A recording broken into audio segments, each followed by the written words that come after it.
You were competing on a very high level, and knowing you, you're a very planning person, very analytical. Did it prohibit you from having too much fun in dancing, actually? Actually, dancing was the only one thing that it's very non-analytical in my brain.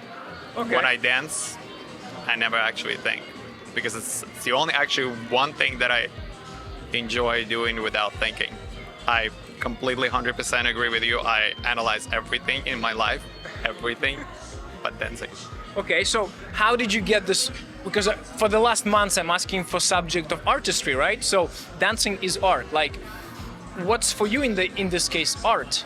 Isn't dancing? How do you create it? How do let's say on your personal example, how did you create it? Since you're so analytical, because you have to let go somehow. I find art is very interesting in a sense.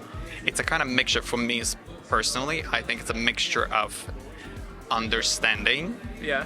That means analytical, and then practice so many times that you find a joy and something very transforming in your brain. So it's kind of, I don't think I can answer to you this by one. Oh, this is what I did. I think I definitely enjoy taking lessons, learning, and then I practice many times. As a dancer, did you consider yourself as an artist? Probably not. Why not? Because I enjoy it. So I think my feeling of dancing is just pure enjoyment of what I feel with what I can do with my muscles to the music. Okay. So I never really think of this as I create something. I think it was something what I feel inside. That's cool. More but that's than, part more of than like anything. If that evokes emotions in others, that basically makes it an art. I guess so. But I think it's a different kind of art. So you're not doing this because you're creating it. So you know how a lot of people who paint, they don't paint to show, to make an exhibition, right? So that's kind of the same. For you, it was more an outlet. More outlet, yes. Because I'm actually cool. Yeah, I'm very not outspoken person. So I'm not really. He's very quiet. Come on.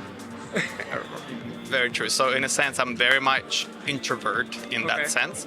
So to me, dancing was more of that opposite side of me.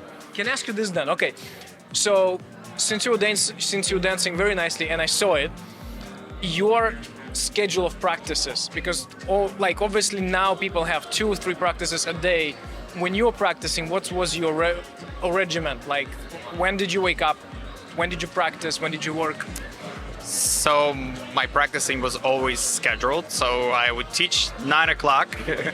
9 o'clock I start teaching. We stopped at 1 o'clock. From 1 till 4 we practiced together. And then I continued to teach right after that. So you practice during the day? Yeah. Okay, are you the morning or the evening person? Definitely. Now I'm more the morning person than I wasn't. Okay. So I hated to get up early in the morning. So I was definitely much more. That's cool. Staying late. Now I'm totally the opposite. I'm getting old, probably. Do you think actually for the dancers, is it good to have something else besides the dancing? Because some of us are really confined in that field, and that's it. That's all we know. Absolutely. I think diversification is always good. So in everything. Although I don't actually think that it's a bad thing to be 100% immersed in something if you want to achieve some sort of results. Yeah. So I definitely think if you love dancing, you want to achieve something, you should definitely spend 90% of your time in something, but then leave yourself 10% on something that you also try to develop. Interesting. Speaking of kind of like that, sorry, the questions are just popping up. As an analytical person, since this was the outlet, how did you deal with bad results? We always get bad marks, bad opinions, bad days. How did you deal with that? Like, did it affect you? Absolutely. And I hate it. Yeah, I mean, I wasn't like crying. A tear going down. Nothing, no tears, nothing. But I would get angry, right? And this is probably one of the reasons why I did not like to compete, because I hated that I get scored for something that. So in a sense, I didn't want it to. It's like I was that painter who They didn't want to show the painting. didn't want to show the painting, but because the society tells you you have to go and But show if you your compete it, you still get great results. So how did you overcome actually? Like if you had it, how did you overcome it? When you had it? I mean, I think it's just enjoyment of dancing, right? So remember, obviously you get the bad result, you get pissed off, you get all of those things, and you come back and you start feeling, you put the music and you start feeling again something great in your body. That's how you overcome. That's good actually.